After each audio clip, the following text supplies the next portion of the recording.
Ladies and gentlemen, welcome back once again to Last Minute Kickout. I am Pete Titans Creed Nethercoat, joined as always by the generous benefactors that are my cohorts in wrestling podcast crime. One, Mr. Kevin, the Kevin Eva. Yes, the mayor of City 17. Hello. Exactly. And as always, John Turbo Finley. How are you? And the dirt is gone. Exactly. He's the king of Sillet Bang. He's the king of... We are here for part 3 of our WrestleMania 35 roundup. It's been quite exciting. We've talked about the pre-show at length. We've talked about half of the card ending with Kofi Kingston versus Daniel Bryan in part 2. Go and check those out if you are interested. We've also been running down with our predictions as well. Currently, I stand at 7 correct. John is at 5. And Mr. Kev, I believe, is at... I want to say 3. I might be wrong. Could be 4. It's free at this point in time. Right. But yeah, we're going to start. We've enjoyed half of the card so far. And I want to say that, unfortunately... At this point, we've had about 4.5, 5 hours of wrestling with another 2.5 to go. The crowd were quite burnt out at this point, and it really does show. Thankfully, not so much in the next match of Samoa Joe versus Rey Mysterio. Now, going into this match, we were quite aware that Mysterio had gained an injury off the week's Raw. We weren't sure how close he was to 100%. He had an interview on the Hall of Fame saying it was about 90-95%. He was going to go see how it was, but as it was still on. So this ended up being a sub 60-second match. I think it ended about 58 seconds. 58 seconds. It was very quick. Literally, the bell rang. It's the best thing that's come out of this is it's made Samoa Joe look like the dominant badass he really should have been from the start. Yeah, I think is the best thing that he's done with this. Just book him like that. Yeah, I mean, it's essentially gone with Mysterio going for a 619 as he went to capitalize. Joe caught him in the coquina clutch and made Mysterio pass out, and Joe retained the title. So, yeah. It's interesting. It's made Joe look like a really strong character, as it should be, as he should have been. As far as I'm aware, that's what he was always made to look like in TNA. It's what he was made to look like in NXT. You know, and unfortunately, it's not what he's made to look like on the main roster. There's a reason the crowd chant Joe is what? Sorry, you cut out. Joe is gonna kill you. Oh yes. There's a reason they chant that. Yeah. But because yeah, it was. I was going to say, on the other side, though, it wasn't, it was just misfortunate that Ray was hurt, because we would have seen a lot more. I mean, we don't know that. I mean, it might have been specifically done, like this might have been how the match was always going to be. I don't know. We don't know that, because I mean, no other match on the card, like nothing overran. Like, if it was longer, then the entire card would have overrun by the end of the night. I would like to see more, because I do think, as Turbo was saying, I do think they're certainly the two of them could pull off something very, very special. I'm sure. Give him 15 minutes. Give him 15 minutes. Hey, give him 20. Heck, one of the spots that Joe is very notable to do is the walk away spot where someone comes off from the top rope and he just walks away. Just blase nothing. Just blase is it, and that's something that would have been fun to see him do. What I'd love to see? I'd love to see Ray, like the crazy shit Ray could come up with countering out of the Muscle Buster. That would be interesting. Cool. Have a match where Ray's being Ray and is super quick and is frustrating Joe, and then Joe just goes screw it and goes for Muscle Buster, which we know is treated like it is death incarnate coming. Well, being that in WWE, it has not been done at all. Well, not since. No. So that's been like 2 years. But every time that it's been teased as happening, the commentators have literally sold it to the absolute maximum they can possibly do it. Oh my god, he's going to do the Muscle Buster, and it's the one move that is always threatened but is never pulled off, and there's a very good reason why. Mm-hmm. Indeed. But anyway, it was short. I think it worked out well in the end. We all correctly had Joe to win. I don't think anybody was in the worry that he was going to drop. I had a caveat if it was a swap, but you that was did. fine. But I still think most of us had Joe to win anyway. But most important thing after however many years, it finally happened. Rey Mysterio came out as Mysterio. It finally happened. That's what he was dressed as. He was dressed as Mysterio. I just didn't understand. I didn't get the color scheme. And now if he had the bow on his head, we'd have been a bit clearer. I didn't see that. But that's what he was dressed as. He was dressed as Mysterio for the first time ever. It's the thing that everyone's always been saying. Why don't you just trick all his love of superheroes and supervillains and stuff that he keeps dressing up as for the big events? Why have you never done Mysterio? It was a bit mistimed. Finally did it. It's a bit mistimed because Spider-Man Far From Home isn't out. Yeah, it's unfortunate, isn't it? It would have been good. But yeah, no, that was the reference. I want to move on to the next match. It had Drew McIntyre versus Roman Reigns. I mean, it ended as predictably as what we imagined it would do. McIntyre had pretty much control throughout the entire match. And then it just ends as every other Roman Reigns match does. A Superman punch and a spear. And the crowd was very savvy to it because they were not behind it whatsoever. I mean, as I've said already, I mean, Reigns has started to get booed already. Like, people are already over this. I think a lot more of the smarky individuals are definitely... Well, that was the majority of the crowd. That's always the majority of the crowd of these WrestleMania kind of like week shows, and that's evident in the Raw after Mania and SmackDown after Mania as well because they stay on. So, yeah, it was just gonna be evident. It's again, it was one of these ones. It's good that Roman got his win to make himself I don't think strong it was, and whatnot. I don't think it was ever in doubt that Reigns was going to lose this match. No, of course not. I think it was one of those ones that we would really like McIntyre to go over. I mean, he has strength, but I wish he would go over so that way it would make him a credible threat for whichever storyline, because he is going to be in a main title storyline sometime between now. It's the thing that keeps being mentioned. Is believe he's getting the big old push. Yeah, he is currently avoiding. I mentioned this on the predictions. He is currently avoiding the normal 50% booking. He's actually won way more than he's lost at this point. So he's managed to avoid it, but he's lost the last two. Like Mania's done. The triple threat versus not the triple threat. The 6-man tag versus the Shield. He's lost that one as well. But in terms of like individual singles wins, like he blew through Ambrose and Seth to get to Roman. Yeah, in very spectacular fashion. Yeah. I'm not entirely sure who I would prefer to see him against. I think the better match is going to be McIntyre versus Kingston at this point, compared to McIntyre versus Rollins. Not so much after SmackDown, but more to the point that he made an appearance on SmackDown this week. Do they have history with the IC title? Technically, I think. I believe so. Because I seem to remember them having issues over the IC title at one point. But they did.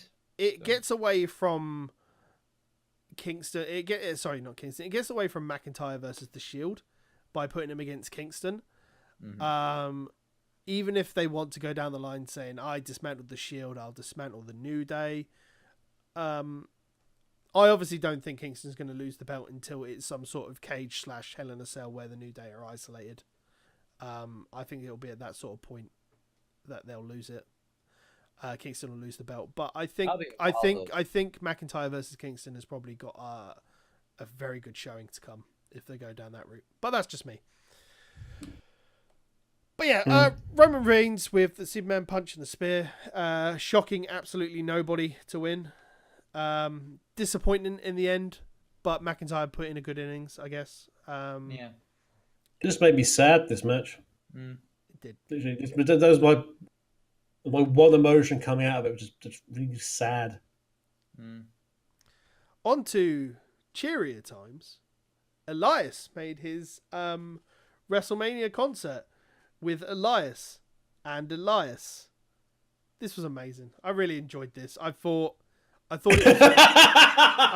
was really well done, and who else should appear to interrupt but the Doctor of Thugonomics himself, who pulled off an awesome rap. The Babe Ruth of the WWE. I did wonder where the hell they were going. Yeah, I didn't know where they were going with that either. Also, he's a dynasty. He's become what he's hated. You are the New York Yankees!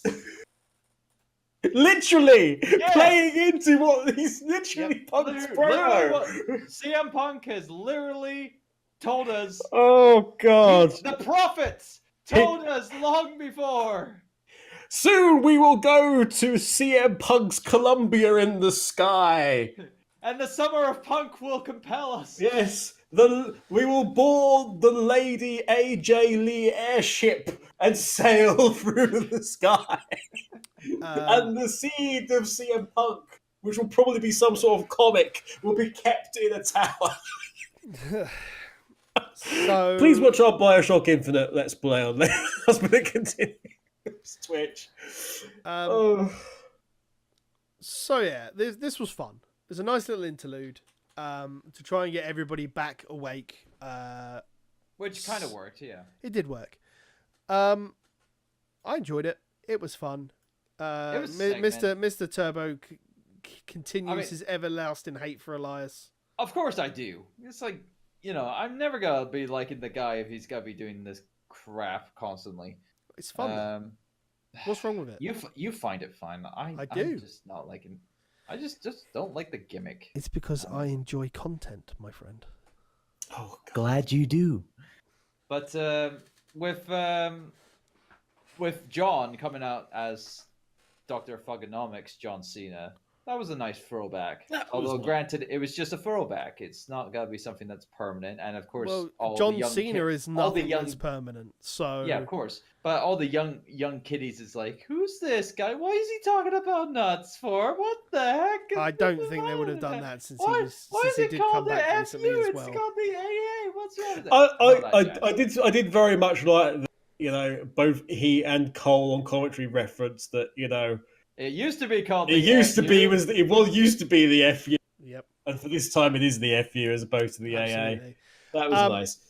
But yeah, we'll move on to the no holds barred match between Batista and Triple H, and I'm quite sure that the stipulation to this changed from Triple H retiring from in-ring competition, from Triple H being retired from all WWE activity, which I'm quite sure was the stipulation a couple of weeks back. But no, I thought it was just from his in-ring. He wanted Triple H fired from the business. All right. Yeah, I think they sort of reclassified it, and just in case they decided that actually Trips wanted to lose. But I mean, it would have with that stipulation change, it would have thrown things into the air, because it's like, okay, so he will stay with, in a business capacity.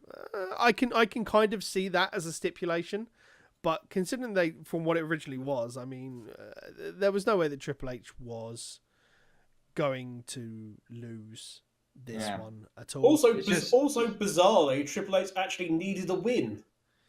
He did. He's been odd thing to say. He has but the he biggest needed a win streak. He has the biggest win-loss record at WrestleMania, which is interesting considering he's been deigned the Golden Shovel for so long. Yeah, that was referenced as well. It was very much referenced. In fact, Cena said he was the shovel as well, didn't he? As well. Crap. Absolutely. I enjoyed the match. I thought it felt very slow. It was like a very slow burn. Yeah, because it was over 24 minutes long. It could have dropped off 10 minutes of that. quite easily. It could have, Um, definitely. but it did what it needed to do. It told the story. It told the story Flair at least came in back the at first the half. end. I thought the ending was very good. With the overhead. I want to say overhead sledgehammer hit. On Batista. Yeah. Well, The leaping sledgehammer Leaping shot. sledgehammer shot. Yeah. the Thor shot, essentially. It Yeah, wasn't if it was a that. shorter- It was a little bit like he did with Goldberg, I guess, in a way. But, Yeah, kind of. Yeah, no, it was when Goldberg went to spear him. Kind of. Yeah, sort of. yeah, you know what I mean, in the Elimination Chamber, way back absolutely. when.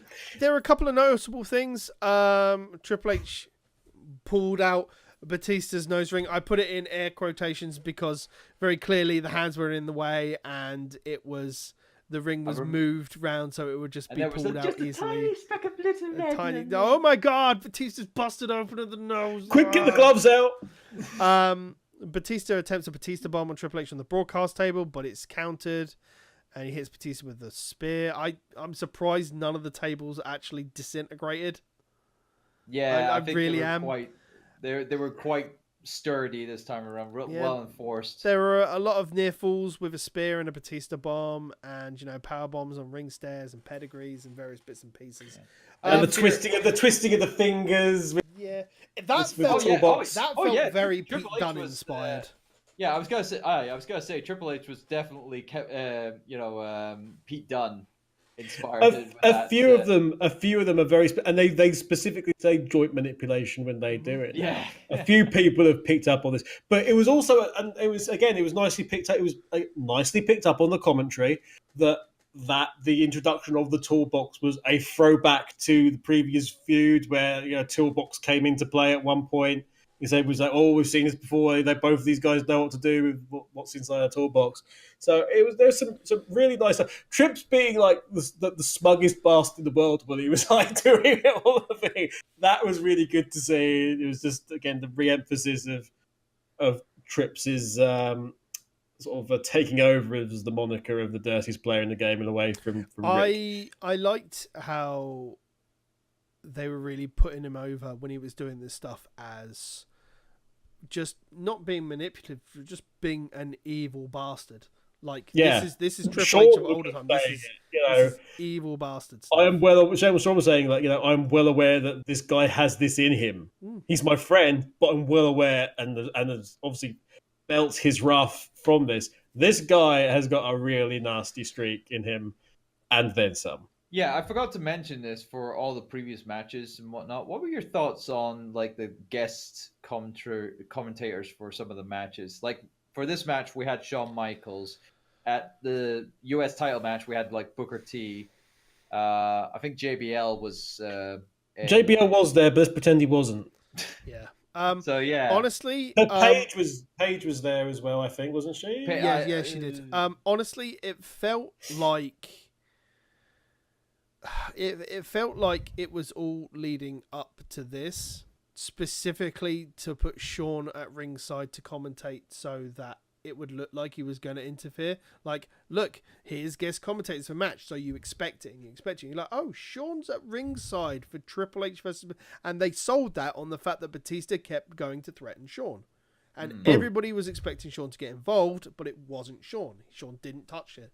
So I think they specifically done it, A, because everybody's at fucking WrestleMania anyway, and B, because it kind of gives them excuse to have Shawn at ringside for that match. Because let's be fair, we were all expecting a DX run-in on that match. Actually, I wasn't. No? All right. I wasn't. I completely forgot about Flair as well. I was not expecting a DX run-in. I honestly did. I could see him being a distraction, which is what he turned out to be, but I honestly didn't think there was going to be any kind of run-in in this one. Fair enough. But yes, I mean, we all had Triple H pen to win. No real difference in points again. I enjoyed the match, as slow as it was. I think everybody was pretty tired at this point. We're like 6 hours in, 6.5 hours in by this point. Yeah. Still an hour of the WrestleMania to go. But it was fun. Enjoyed it for what it was and had no problems. On to everybody's favorite match. Baron Corbin versus Kurt Angle in Kurt Angle's farewell match, his last match. I think this broke a few hearts. There wasn't really anything of note on this one. I'm gonna say it as it is. Angle put over Corbin as it should have been. Yeah. A lot of people wanted to see Angle walk away with a win to end. I'm surprised that the crowd wasn't as shouting. I think maybe because we'd already had Cena as an appearance for WrestleMania. But Angle put Corbin over, as anybody that leaves on a stage of WrestleMania should do. Or in any career-ending match where in the business. At the end of the day, it's been done because it's one way to get mega heat onto a character. They obviously have plans for Corbin to do something down the line. That he needs to have a fucking character bit changed. I just hope. Is that what it is? Is that the plan is for him to have a character? That's it. It's all built into that. Instead of the superstar shake-up, it's literally they're just going to grab Baron Corbin and see what just going to grab Corbin and literally do something. I'm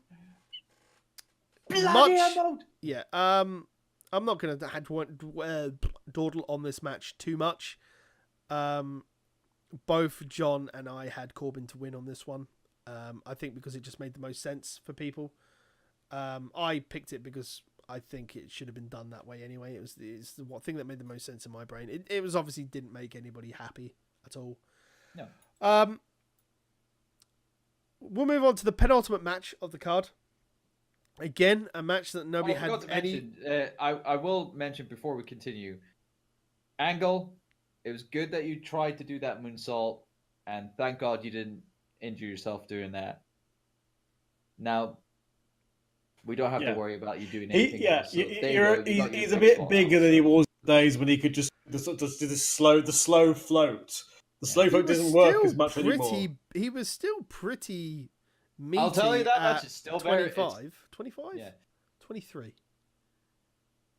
He was doing it. He was still doing it in TNA. What was the one he did when he? Yeah, but the first moonsault he really did was during Brock Lesnar at WrestleMania, which was 19. Was that 19? I thought that was later. But it's a beautiful moonsault because it just hangs floats, forever. Yeah. No, absolutely. Yeah, better than Charlotte. Still at that age. We'll move on to a penultimate match again, which nobody cared for.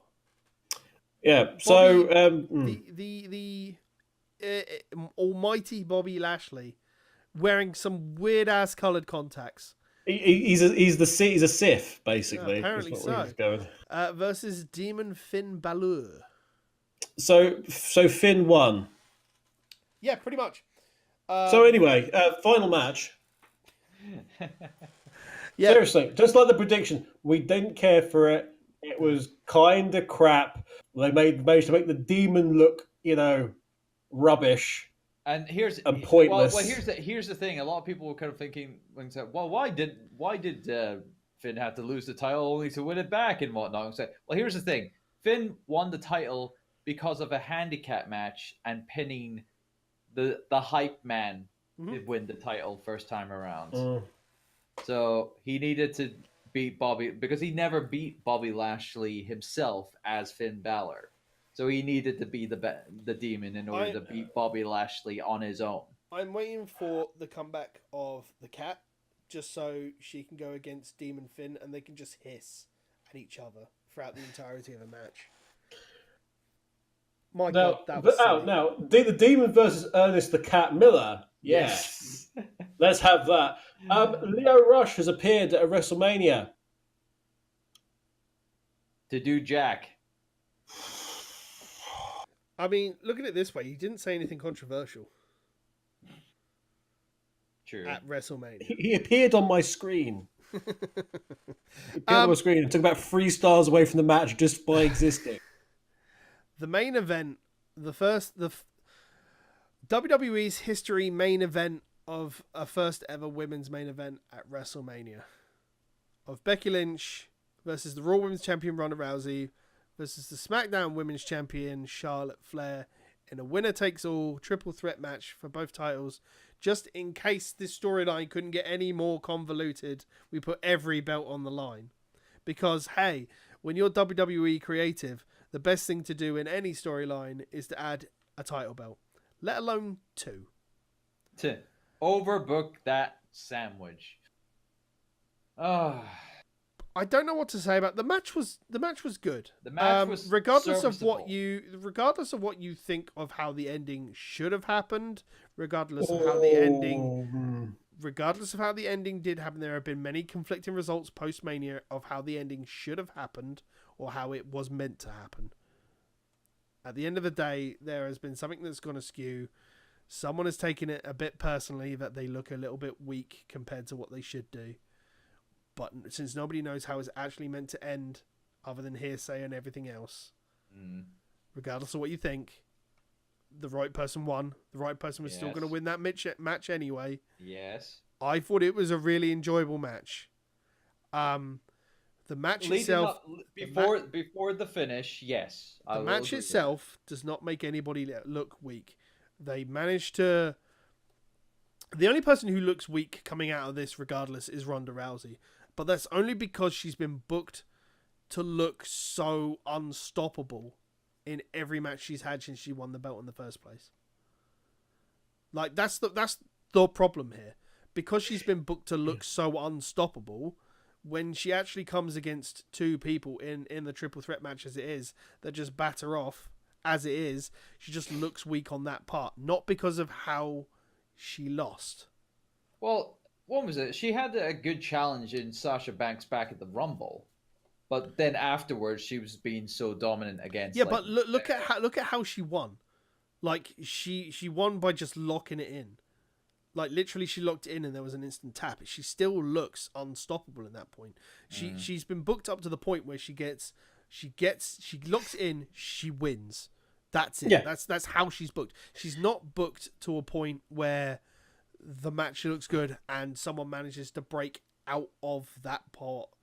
So it's you know, even if it's just by rope break and everything else, you know, and then you can book it off the fact that Rousey looks weaker because she doesn't understand the wrestling rules properly, and then that's why she gets pissed off at the fact that wrestling is fake because of rope breaks are a thing which she doesn't have to put up with UFC. They've mentioned that on commentary every now and again.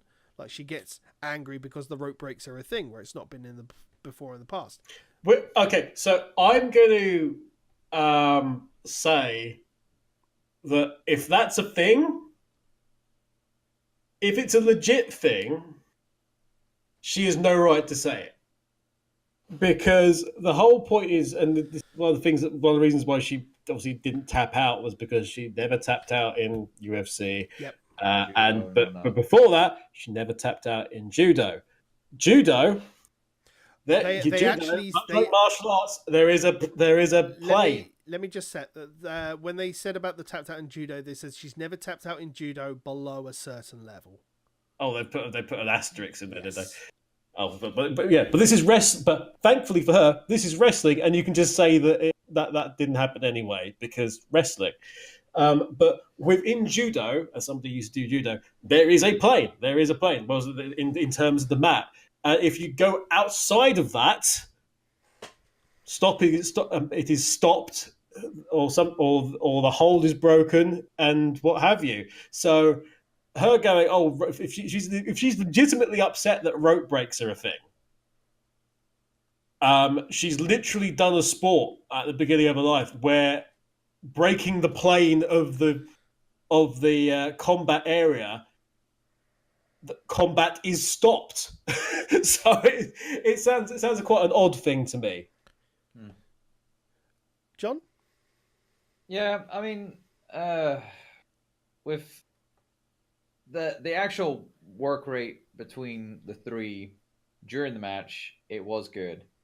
But I mean, granted, there was a couple of mid-match botches, like obviously the table spot with Charlotte trying to go through the table and whatnot. Would have been better if she tried to aim for the middle more so than the bottom of it. But hey, it happens. I am the table. But no, it's just the ending soured the match just a wee bit for me. Not majorly to make me go, oh, this is a terrible match, this was a terrible main event and all that bollocks. No, it wasn't that case, because I got the right result. It's just the ending soured a bit. Whoever was at fault, most of the people are most of how people are perceiving it, it was either one of two people that were at fault. It was either the referee or Ronda, not Becky Lynch, because really there's not much that Becky could do in that position. She couldn't have seen. Yeah, or she couldn't do anything to botch that ending, because but then at the end of the day, Ronda might not have been in a position to put any more body weight down on that point. So maybe the ref called it properly, but again, we don't know, and this is calling back to something I said earlier on. We don't know if that's meant to be the proper ending. Charlotte Flair was meant to be tapped out. We don't know what the ending is meant to be. Without that, we can only judge it on what we've seen, which is obviously it looks weak, but it builds into something they want to bring back. They can bring her back down the line. It's an inbuilt storyline. Exactly. To bring Ronda back for a rematch. If now people are saying like, it's like, this is, some of the reports are going out there that saying that, this is the planned thing, and then Ronda will come back and challenge Becky for Mania. No, you can't let this last as long as Mania. For next year's Mania, for Ronda to get her, she'll be back she'll be back at SummerSlam. That's the thing. I would think it would be more akin to SummerSlam, more so than, or in time for SummerSlam to pick up on this angle again. Not Mania, for crying out loud. We know full well what they're building for Mania next year. It's fine, and they'll build it up between SummerSlam. They'll build it up at Survivor Series, and they'll go from there. Yeah. But I'd like to kind of draw this to a close. Scores on the doors, Mr. John. How do you feel about WrestleMania pre-show and the main card? A whole score out of 10. The whole thing. Yeah. Give us a number. Give us a number. The reason why and how you felt about WrestleMania 35. Fine. Number 6. Okay. Why? Mainly because there was a couple of good matches in there. It was all fine. The only problem I have with this whole thing is it's too damn long. One sitting, I'm assuming. In one sitting. Here's a question for you. If they moved the Hall of Fame to Thursday, did NXT take over on the Friday and then split WrestleMania down to a Saturday and Sunday show? Would you be happier with it? No. You do not make WrestleMania a 2-day event.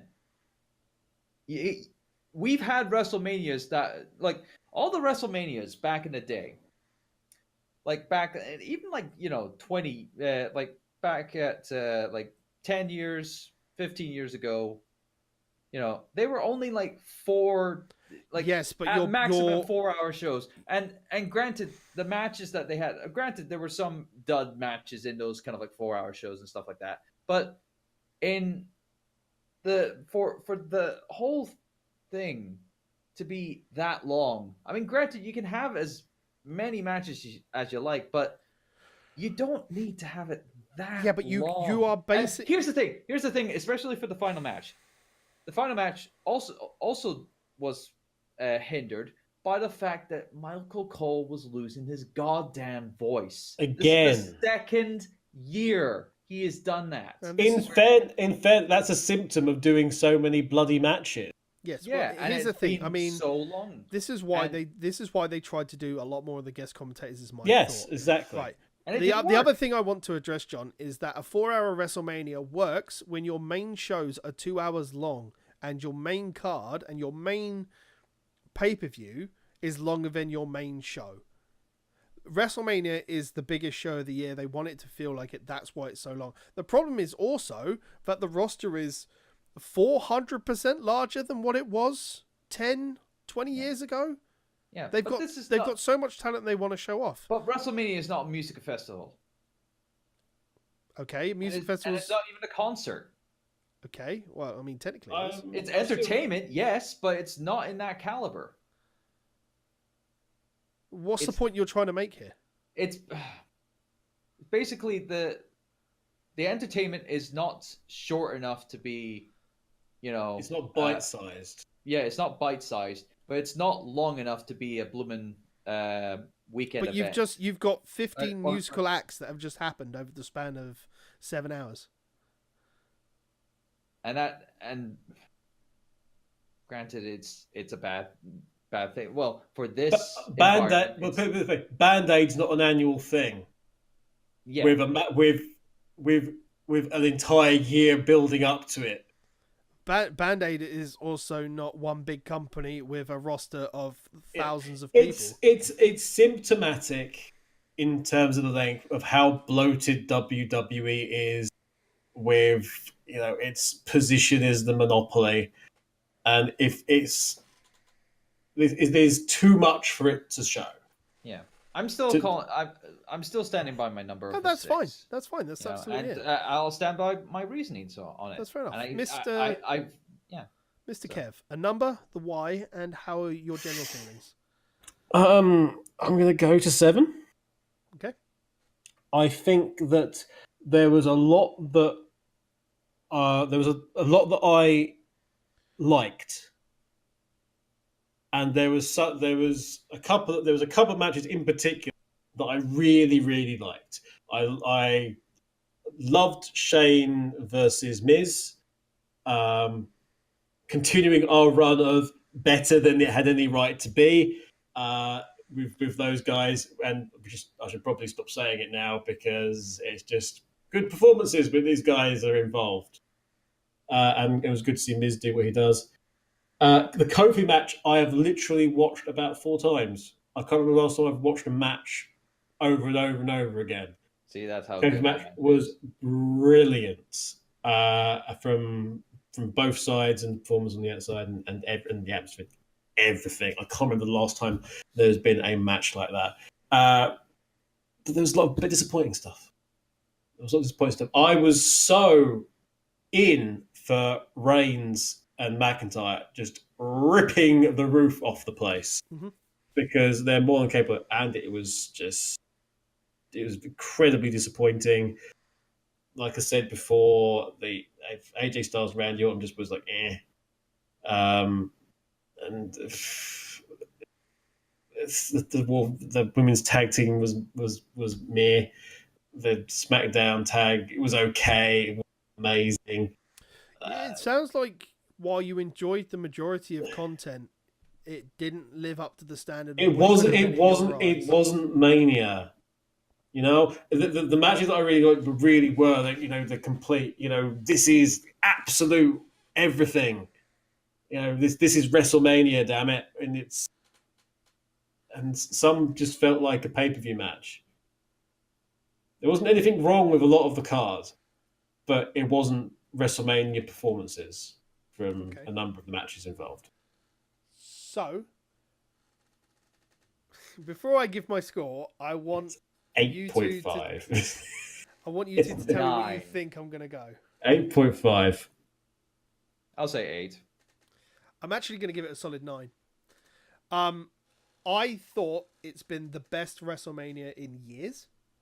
I think as a whole card, it's been the best WrestleMania in years. I think it could be a perfect one if some of the matches were moved around and like some of that card was reshuffled. As a whole card, I think that has been one of the best WrestleManias in years to watch as a standard watching fan. I will say it's probably the best paced WrestleMania that we've had in many, many, many years. Yeah, I think it would be a perfect show to me if it was paced a little bit better. You just move some of the stuff around. Put Bobby Lashley and Finn Balor after Lesnar and Rollins. keep AJ and Randy where it is, keep the Usos where it is, move Miz and Shane down to the end of the card, you keep Boss and Hugger there, put the Elias segment at that top halfway point, so you have your normal musical thing bang in the middle of the show like they used to do. So that happens before Daniel Bryan and Kofi Kingston, because it's a big pop before that happens. Keep that there. Just move some stuff around so some of the smaller matches take place in between some of the bigger ones, where the smaller matches just give you that thing, so that if people do take that break, say like if you had Joe and Mysterio earlier on in the card, people get up after they had Lashley and Balor, because they'll want to stay there because they want to do that big pop for Balor, but then they miss Joe. Like, if the card was just moved around, I think it could be a perfect show. Like, to me, like, I don't think last year's WrestleMania was very good. Like, I don't think there's been a good WrestleMania for the last couple of years. Like, I think the last, like, even 30 with its 2 stellar matches with Bryan, there was not a lot on that card that was really fun to watch at all. But then again, it goes back to what me and Turbo were saying, and that it's sort of WrestleMania almost like falling down under its own weight a little bit with that. I mean, they've got to the point where this has just become the whole WrestleMania weekend and everything else. And if that's the way it's going to be, then, you know, maybe John's right. But then the only way that you can feasibly cut down WrestleMania into one show is you need to trim your roster so that you're not just hiring people for the sake that they can't go to your competition. You need to trim your main shows down, but they won't do that because ad revenue on TV is too good at the moment. It's not going to happen. So WrestleMania is going to say a 7-hour show because it can't be 4 hours, because then it feels as mundane as the other 3 big shows. You know, it's just not going to happen. The medium would be 5. If it was 5 hours. But then how do you showcase all your talent? You have too much talent. You have the Battle Royals. Yeah, okay. Sorry, what were you saying about Ember Moon earlier? Well, that's just poor booking as opposed to... Yeah, but it's and poor timing of her coming back. It's systematic of the whole thing. Your roster is too bloated because you're worried about your competition and everything else. That's the problem. Anyway, they're going to make sense. They're going to have to make some hard decisions, because I fully expected to get what. I've given it a 9. Kev's given it a 7. John's given it a 6. He obviously didn't like my saying it. I think it was the best WrestleMania in years, but this is why we are 3 wrestling fans of different levels of smart. I'm surprised that the comment section is just not that active at the moment. You know, to tell you what they think. Okay, so I will tell you. All right, that cagematch.net, where we sort of look up the card, or I look up the card anyway when we do the show notes. Okay, the pre-show, based on current fan ratings. Okay, pre-show is rated at 6, which is fair because the Battle Royals and the main card is rated at 7. That's fair enough. But it's personal preferences. This is a personal rating. We know the deal. He's won the belt. Yes, all right. I have won the damn belt. I've actually that's skewed his rating. Yes. Skewed it. That's the reason. We're going 11 out of 6. Just like everything else, John. My entire rating is based on how correct my predictions are with my fantasy booking. Don't worry. How happy you are. Don't worry. You are extremely happy for this. Don't worry, though, everybody. Don't worry, everybody, because he's got the belt. Yes. Oh, here we go. Something else. But we did say way back when that after this one it'd be going to the Big 4 on predictions. So he's got it. He hasn't got it necessarily. I should have it now. For long. He should have it now. Yes. So based on our predictions, Mr. Kev comes in on the short end of the stick with a total of 8. Yeah. 8. Was it 8 in the end? It was 8 in the end. That's out of 2, 4, 16. Yeah, out of 17, he comes out with 8. Yeah. John comes out with 11. So it was quite close. I walk away with it with 14. Getting the 2 Battle Royales wrong and Kofi versus Bryan. I got every match except Kofi versus Bryan correct on the main card, which is a feat amongst itself, to be fair. I've got 13 on mine for you, but There's 13 on the main probably got card 10. plus the 2 on the pre-show. 2 out of 4 on the pre-show. Oh, yeah, There's 17 matches in total. I literally just worked it out, sat here and worked it all out. I had 10 from the original predictions, and then one extra. No, actually, no. There's 4 matches on the pre-show. There's 13 matches on the main card. okay, fair enough. Okay. But yes, I am your current last minute continue. That too. I am the last minute continue champion. He just doesn't know it yet. Last minute kick out champion. Apparently it has been decreed by the boss man of last minute continue. It will be defended at the Big Four. It has also been decreed that we will have a show coming up about the Superstar Shake-Up as well. So please listen out for that, as that seems like it will be the next show. That we'll be doing before the next pay-per-view, which I believe is Backlash. It bloody well should be. If it's not. But yeah, you'll see us for the Superstar Shake-Up, and we'll probably be our thoughts on the Superstar Shake-Up. Hopefully we'll have a guest. We'll let you know. Obviously, you can follow the main last-minute kick-out feed at Faces in Peril on Twitter. You've obviously been watching this on youtube.com/lastminute-kickout, or listen to us on the podcast feed. Mr. John Turbo Finley, where can they find you on the socials, please, my friend? Of course, you can find me on Twitter and Instagram at TurboXLR. You can also find me on Twitch, twitch.tv/TurboDrive Live, where I'm streaming at Wednesday, Friday, and Saturday at 7 p.m. UK time. Kevin. For me, you can find me on Twitter at the Kevin Eva. Alternatively, follow me on Instagram at Last Minute Continue, which is sort of a joint one between myself and the video game channel, the main MSC channel. Incidentally, you can follow that on Twitter at Last Minute Continue, and we're on Twitch as well. And you can just look up Last Minute Continue on there and find. Yep. And you can find me on the socials at Titans Creed or at Gaming Phoenix if you want just the gaming channel stuff. I can be found on Twitch 5 days a week at twitch.tv/Project Phoenix Productions, as well as you can find me over on Kev's Twitch page, as well as being a video content creator for the youtube.com/lastminutecontinue. As always, once again, you can follow the 3 of our combined thoughts on at Faces in Peril on Twitter. Otherwise, ladies and gentlemen, thank you very much for listening and or watching, depending on where you've caught us.